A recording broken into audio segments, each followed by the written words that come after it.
আসসালামু আলাইকুম। আলহামদুলিল্লাহ ওয়াহদা ওয়াসসালাতু ওয়াসসালামু আলা মান লা নাবিয়্যা বা'দা।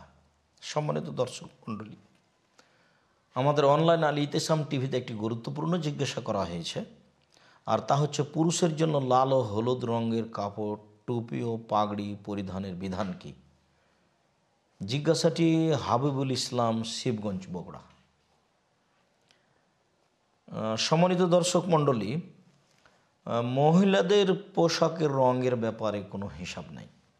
মহিলারা যে কোনো রঙের পোশাক পরতে পারে, তবে পুরুষদের ব্যাপারে পোশাকের কিছুটা হিসাব এসেছে। যেমন একেবারে পূর্ণ লাল রঙের কাপড় পুরুষ পরিধান করতে পাবে না। 2, উস্ফুর রং মিশ্রিত কাপড় যা কিছুটা হলুদ রঙের নিকটবর্তী। উস্ফুর এটাই আরবি শব্দ, যা হলুদ রঙের নিকটবর্তী এমন কাপড় পরতে রাসূল সাল্লাল্লাহু আলাইহি সাল্লাম পুরুষকে নিষেধ করেছেন, এবার কঠোরভাবে নিষেধ করেছেন।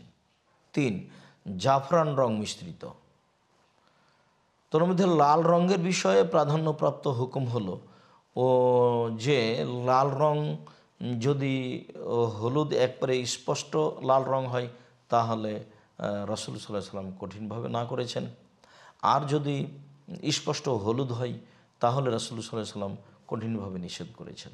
যার কারণে পুরুষদেরকে একেবারে পূর্ণ লাল কাপড় পরা থেকে বিরত থাকতে হবে, আর একেবারে হলুদ রং থেকে বিরত থাকতে হবে।